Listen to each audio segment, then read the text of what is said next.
ஆலயம் வெடி விபத்து மொத்தம் 25 பேர் உயிரிழந்திருக்காங்க. பட்டாசு ஆலய உரிமையாளர் தலைமறைவு. என்னதான் நடந்துச்சு இத பத்தி ஃபுல் டீடைல்டா நம்ம இந்த வீடியோல பார்க்க போறோம். நான் ஜோசோனா. இந்த வீடியோக்குள்ள போறதுக்கு முன்னாடி இந்த வீடியோ பத்தின கருத்து ஏதாவது உங்களுக்கு இருந்துச்சுன்னா தாராளமா கமெண்ட்ல சொல்லுங்க. ஏன்னா உங்களுடைய கமெண்ட்டை பார்த்துட்டு தான் நாங்க நெக்ஸ்ட் வீடியோ இன்னும் பெஸ்டா எடுக்கிறதுக்கு ரொம்பவே யூஸ்ஃபுல்லா இருக்கும். வாங்க வீடியோக்குள்ள போய் பார்த்து தெரிஞ்சுக்கலாம். இந்த பட்டாசு ஆலயம் எங்க இருக்குது அப்படிங்கிற மாதிரி பார்த்தோம்னா விருதுநகர் மாவட்டம் கட்டனார்பட்டி கிராமத்தில் அமைந்துள்ள ஒரு தனியார் பட்டாசு ஆலயம். இந்த பட்டாசு ஆலயத்தோட பேர் என்ன அப்படின்னு பாத்தீங்கன்னா வனஜா ஃபயர் ஒர்க்ஸ். இந்த பட்டாசு ஆலயரோட உரிமையாளர் யாரு அப்படின்னு பாத்தீங்கன்னா முத்து மாணிக்கம். சரியா, இவரு தான் உரிமையாளர். எப்படி இந்த வெடி விபத்து சம்பவம் ஏற்பட்டுச்சு அப்படிங்கிற மாதிரி பாத்தீங்கன்னா பொதுவா பட்டாசு ஆலயம்னாலே ஞாயிற்றுக்கிழமை விடுமுறை. கண்டிப்பா கவர்மெண்ட் ரூல்ஸ் படி ஞாயிற்றுக்கிழமை அவங்களுக்கு விடுமுறை உண்டு. ஆனா இவங்க என்ன பண்ணிட்டாங்க அப்படின்னு பாத்தீங்கன்னா தேர்தல்னால நிறைய ஆர்டர்ஸ் இவங்களுக்கு கிடைச்சிருக்குது. அதனால என்ன பண்ணிருக்காங்க, ஞாயிற்றுக்கிழமை இந்த உரிமையாளர் பட்டாசு ஆலயத்தை ஓபன் பண்ணி வச்சிருக்காங்க.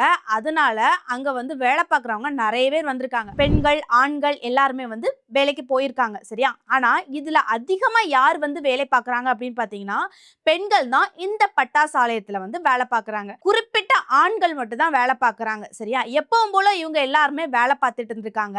ஒரு ரூம்ல வந்து பட்டாசு வெடிப்பொருளுக்கு தேவையான வேதிப்பொருட்கள் எல்லாம் மூலமா என்ன பண்றாங்கன்னா தயாரிச்சிட்டு இருக்காங்க. சரியா, அதுல என்ன ஆயிட்டு அப்படின்னு பாத்தீங்கன்னா தீப்பொறி இதாகி மொத்தமா அந்த ரூமே ஃபயர் ஆக ஆரம்பிச்சிருக்கு. அதுக்கப்புறம் அடுத்தடுத்த பட்டாசு இருக்க இடங்கள் எல்லாமே வெடிக்க ஆரம்பிச்சிருக்குது.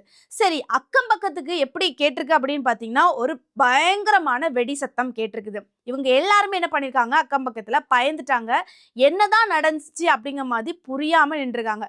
அதுக்கப்புறம் என்ன போய் பாக்குறாங்கன்னா வெடிச்ச இடத்துல போய் பாக்குறாங்க. பார்த்து உடனே ஸ்பாட்ல அங்க உள்ள அக்கம் பக்கத்தினர்கள் வந்து அங்க இருக்கிற தீயணைப்பு வீரர்கள் காவல்துறைகளுக்கு கால் பண்ணி சொல்றாங்க, இந்த மாதிரி பட்டாசு ஆலயத்துல வந்து வெடி விபத்து ஏற்பட்டிருக்கு, உடனே நீங்க வாங்க அப்படிங்கிற மாதிரி கூப்பிடுறாங்க. உடனடியாக தீயணைப்பு வீரர்கள், காவல்துறை அதிகாரிகள், அப்புறம் செய்தியாளர்கள், அப்புறம் வருவாய்த்துறை அதிகாரிகள் எல்லாருமே அந்த இடத்துக்கு வந்து ஸ்பாட்ல நிக்கிறாங்க. சரியா, முதற்கட்டமாவே என்ன ஆகுது அப்படின்னு பாத்தீங்கன்னா 4 கட்டடங்கள் வந்து அப்படியே தரமட்டமாக ரொம்பவே வெடிச்சு சேதமடையுது. சரியா, இதுல நிறைய பேர் சிக்கி உயிரிழந்திருக்காங்க. உடல் கருகி இறந்திருக்காங்க. ஒரு சிலவங்க காயமடைஞ்சிருக்காங்க. அப்போ அங்க வந்த காவல்துறை அதிகாரிகள் அப்புறம் வந்து தீயணைப்பு வீரர்கள் என்ன பண்றாங்க அப்படின்னு பாத்தீங்கன்னா இவங்க எல்லாத்தையுமே காப்பாற்றணும் அப்படிங்கிற மாதிரி தீயை அணைக்கிறதுக்கு ட்ரை பண்றாங்க. சரியா, ட்ரை பண்ணும்போது என்ன ஆகுது அப்படின்னு பாத்தீங்கன்னா 2வது முறையாக அந்த வெடிப்பொருள் அவ்வளவுமே வெடிக்க ஆரம்பிச்சிச்சு. எப்படி வெடிக்க ஆரம்பிச்சிச்சு 2வது முறை அப்படிங்கிற மாதிரி பாத்தீங்கன்னா முதற்கட்டமா ஆல்ரெடி நல்லா பயங்கரமா வெடிச்சுல, அது என்ன ஆயிட்டுன்னா பில்டிங் மொத்தமா இடிஞ்சு விழுந்து வெடிப்பொருளுக்கு மேல இருந்திருக்குது. அதாவது வெடிப்பொருள் கீழே இருந்திருக்கு, தரை ஓடுகள் எல்லாமே மேலே இருந்திருக்குது. இவங்க அணைக்கிறதுக்கு ட்ரை பண்ணும்போது மீதி இருக்க அந்த வெடிப்பொருள் வந்து என்ன ஆயிட்டுன்னா லைட்டா தீ பத்தி மறுபடியும் வெடிக்க ஆரம்பிக்குது. இதுல யாரெல்லாம் காயமடைகிறாங்க அப்படின்னு பாத்தீங்கன்னா காவல்துறை அதிகாரிகள், தீயணைப்பு வீரர்கள், வருவாய்த்துறை அதிகாரிகள், செய்தியாளர்கள் இவங்க எல்லாருமே காயமடைஞ்சிருக்காங்க. சரி, இந்த பட்டாசு வெடிப்பு விபத்துல வந்து எத்தனை பேர் இதுவரைக்குமே உயிரிழந்திருக்காங்க அப்படின்னு பாத்தீங்கன்னா முதற்கட்டமா 23 பேர் உயிரிழந்திருக்காங்க. சரியா, 2வது கட்டமா இன்னையோட நிலவரப்படி மொத்தமாட்டு 25 பேர் உயிரிழந்திருக்காங்க. அதுல கிட்டத்தட்ட 19 பேர் அடையாளம் காணப்பட்டிருக்குது. மீதி 6 பேர் உடல் யாரோட உடல் அப்படிங்கிற மாதிரி அடையாளம் காண முடியல. அந்த அளவுக்கு உடல் கருகி அவங்க இறந்திருக்காங்க அப்படிங்கிற மாதிரி சொல்லியிருக்காங்க. சரியா, கிட்டத்தட்ட 16 பெண்கள் உயிரிழந்திருக்காங்க, 3 ஆண்கள் வந்து உயிரிழந்திருக்காங்க. மொத்தமா பாத்தீங்கன்னா 25 பேர் காயமடைஞ்சிருக்காங்க. சரியா, கிட்டத்தட்ட இதுல 60% பெண்கள் தான் அதிகம் அப்படிங்கிற மாதிரி சொல்லியிருக்காங்க. ஏன்னா அந்த பட்டாசு ஆலயத்துல அதிகமா பெண்கள் தான் வேலை பார்த்திருக்காங்க, ஆண்கள் வந்து கம்மியா வேலை பார்த்திருக்காங்க. சரியா, அதனாலதான் பெண்கள் அதிகமா உயிரிழந்திருக்காங்க அப்படிங்கிற மாதிரி சொல்லப்படுது. சரி, ஓகே, இந்த பட்டாசு ஆலய வெடி விபத்துல மொத்தம் 25 பேர் உயிரிழந்திருக்காங்க. இனி போலீஸ் அதிகாரிகள் என்ன பண்ணாங்க அப்படின்னு பாத்தீங்கன்னா ஃபர்ஸ்ட் எப்படி இந்த சம்பவம் நடந்துச்சு, என்ன காரணத்தினால வெடி விபத்து ஏற்பட்டுச்சு அப்படிங்கிற மாதிரி விசாரணை பண்ணாங்க. அதுல தான் தெரிய வந்துச்சு அந்த வேதிப்பொருட்கள் எல்லாமே வந்து கலக்கும் போது ஒரு வெடி விபத்து வந்து தீப்பொறி கிளம்பி வெடி விபத்து ஏற்பட்டுச்சு அப்படிங்கிற மாதிரி போலீஸ் அதிகாரிகள் சொல்றாங்க. 2வது போலீஸ் அதிகாரிகள் என்ன பண்றாங்க அப்படின்னு பாத்தீங்கன்னா ரூல்ஸ் படி, கவர்மெண்ட் ரூல்ஸ் படி ஞாயிற்றுக்கிழமை பட்டாசு ஆலயமே திறக்க கூடாது.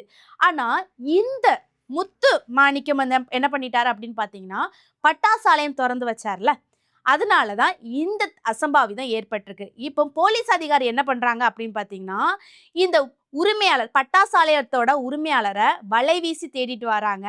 ஆனா இந்த உரிமையாளர் என்ன பண்ணிட்டாரு அப்படின்னு பார்த்தீங்கன்னா, இந்த சம்பவம் தெரிஞ்சு தலைமறைவாயிட்டாரு. போலீஸ் அதிகாரி கையிலே மாட்டல. இப்ப போலீஸ் அதிகாரிகள் என்ன பண்றாங்க அப்படின்னு பார்த்தீங்கன்னா, 4 தனிப்படை காவல்துறை குழுவ நியமிச்சு என்ன பண்றாங்கன்னா, இந்த பட்டாசு ஆலை உரிமையாளர கண்டுபிடிக்க சொல்லியிருக்காங்க. சரியா? இப்போ காவல்துறை அதிகாரிகள் 4 தனிப்படை அமைச்சிருக்காங்களா, அவங்க எல்லாருமே இந்த பட்டாசு ஆலய உரிமையாளர்கள வந்து வலைவீசி தேடிட்டு வராங்க. சீக்கிரமா அவங்கள கண்டுபிடிச்சுருவாங்க. அதுக்கப்புறம் அவங்கள்ட்ட விசாரணை நடத்தப்படும். என்ன காரணத்தினால இந்த பட்டாசு ஆலயம் வந்து ஓப்பன் பண்ணினீங்க, சட்டப்படி குற்றம் அப்படிங்கிற மாதிரி நிறைய விசாரணைகள் இருக்குதுல்ல, அவங்க எல்லாமே விசாரிச்சு நம்மளுக்கு வந்து சொல்லுவாங்க. என்ன ஆச்சு, என்ன அப்படிங்கிற மாதிரி இன்னும் டீட்டெயில் வந்து கிடைக்கப்படும்.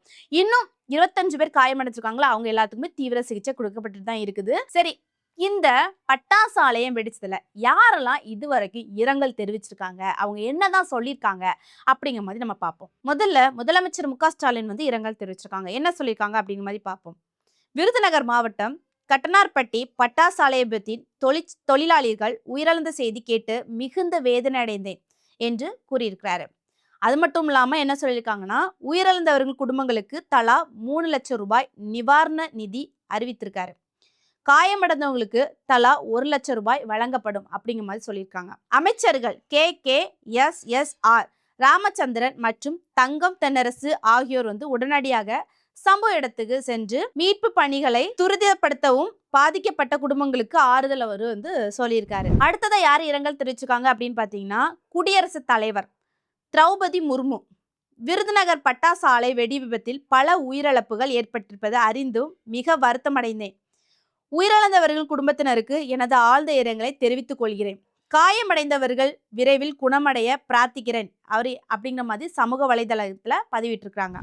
அடுத்தது பிரதமர் நரேந்திர மோடி விருதுநகர் விபத்தில் ஏற்பட்ட உயிரிழப்புகள் மிகுந்த வருத்தத்தை அளிக்கிறது. உயிரிழந்தவர்களின் குடும்பத்தினருக்கு எனது இரங்கல் தெரிவிச்சிருக்கிறார். காயமடைந்தவர்கள் விரைவில் நலம் பெற வேண்டுகிறேன் என்று அவர் குறிப்பிட்டிருக்கிறார். சரியா?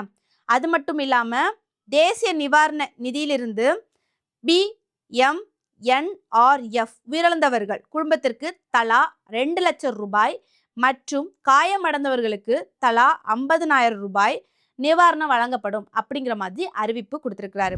அடுத்ததாட்டு ராகுல் காந்தி நாடாளுமன்ற எதிர்க்கட்சி தலைவர் விபத்தில் உயிரிழந்த தொழிலாளர்களுக்கு இரங்கல் தெரிவித்த அவர், இது போன்ற விபத்துகள் மீண்டும் மீண்டும் நடப்பது வேதனை அளிக்கிறது.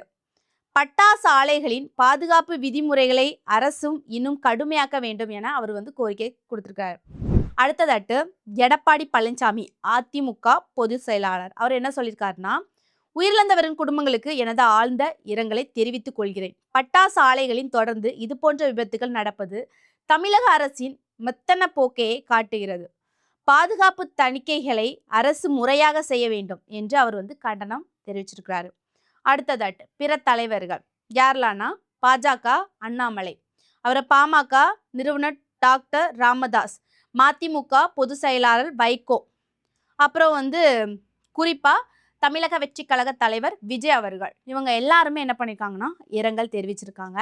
தெரிவிச்சது மட்டும் இல்லாமல் அவங்களுடைய கண்டனங்களும் குறிப்பிட்டிருக்காங்க. சரியா? அதே மாதிரி நானும் என்ன நினைக்கிறேன் அப்படின்னு பார்த்தீங்கன்னா, இதே மாதிரி கண்டிப்பாக எந்த ஒரு வெடி விபத்தும் இனிமேல் நடக்கக்கூடாது. கவர்மெண்ட் வந்து என்ன ஆக்ஷன் எடுக்கணுமோ அந்த அளவுக்கு அவங்களுக்கு பாதுகாப்பு எல்லாமே வந்து கொடுக்கணும் அப்படிங்கிற மாதிரி நானும் நினைக்கிறேன். இந்த வீடியோ பார்க்குற நீங்கள் விருதுநகர் மாவட்டத்தில் இந்த மாதிரி பட்டாசு ஆலை வெடி விபத்து ஏற்பட்டிருக்குல்ல, இதில் மொத்தம் 25 பேர் உயிரிழந்திருக்காங்களா, இதை பற்றி நீங்கள் என்ன நினைக்கிறீங்க? இதை பற்றி உங்களுடைய கருத்தை கமெண்டில் சொல்லுங்கள். நெக்ஸ்ட் ஒரு வீடியோவில் சந்திக்கிறேன். பாய்.